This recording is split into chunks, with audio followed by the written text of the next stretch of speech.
Shifting our attention to the way consumers save.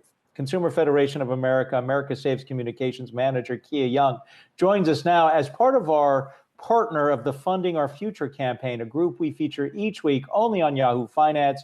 They advocate for a secure retirement for all Americans. Good to have you here, Kia. Thanks so much for having me. I want to jump in with something because we all know it's important to save, if you can save.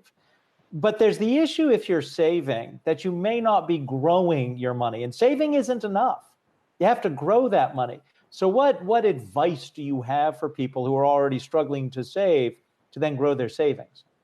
Yeah, that's one of the things that we've been looking at really deeply at America Saves, especially since the pandemic, the financial crisis has hit. We've really tried to make sure that we're hitting and reaching the people who are struggling the most, those that already didn't have access to cash.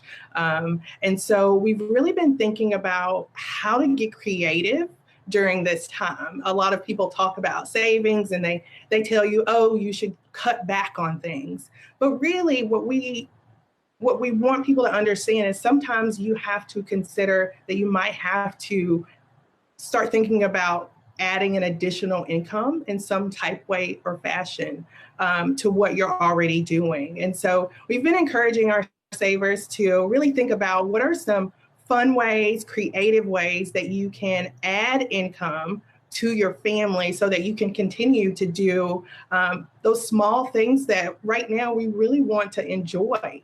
Like keeping your coffee or things like that. So there are ways to save your money and grow your money, but also be creative and add income. Kia, of course, one of the extra sources of income that people have been getting over the past several months are checks from the government. Those checks have now stopped, at least for now. How big of a problem is that going to be for savers? Because we had seen the savings rate go up significantly over the past several months with the addition of those checks.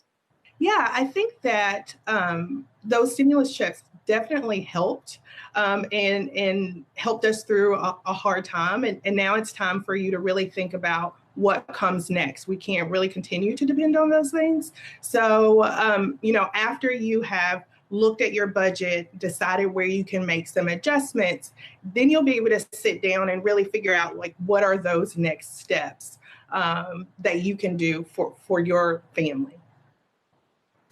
Kia, you mentioned earlier the importance of trying to grow your savings with some creative ways. I mean, what are some of those ways? I guess it all depends on how much savings you actually have. But yeah. I'm sure there's some who are saying, well, I've already have some reserves here. Is it worth investing in the market to grow? Those who don't have as much, what are the risks that they can take to grow a little more given the reality of where we are today?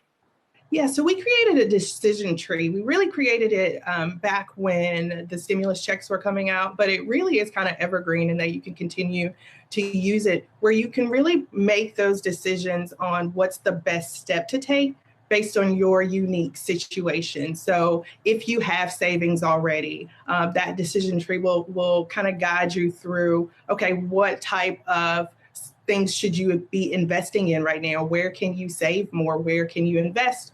And where you can support other people in your community. So that decision tree that we created is a really helpful resource. But as far as adding additional income, if that's, after you've reviewed your budget, after you've looked at that decision tree and kind of know what your next steps are, if you make the decision that, okay, it is time to add some extra income. Some ways to do that right now, we still have the gig economy. So if you're a relatively healthy person, think of things like Uber Eats or driving Lyft is an easy, fast way. Instacart, being an Instacart shopper, they have the touchless delivery. I've been using it myself quite a bit in our family. So those type of things are a way to get quick cash injections to your family. But then you can also do things like freelance. If you have writing skills or if you have really great admin skills, becoming a virtual assistant. A lot of people that have online businesses are really looking for support. A lot of organizations who've had to pivot and mostly work from home now need additional support as well. So think about those talents that you already have that you might be able to turn into freelance opportunities. And then there's some things around your home that you could probably just sell, right? So you could do a traditional yard sale, but you can also do things like Poshmark and ThreadUp and Facebook Marketplace. A lot of people have been buying from right there in their community with the things that they need in their home. So there's a lot of different ways that you can add income right now. And we appreciate the advice. Kia Young is Consumer Federation of America, America Saves Communication Manager. Good to have you.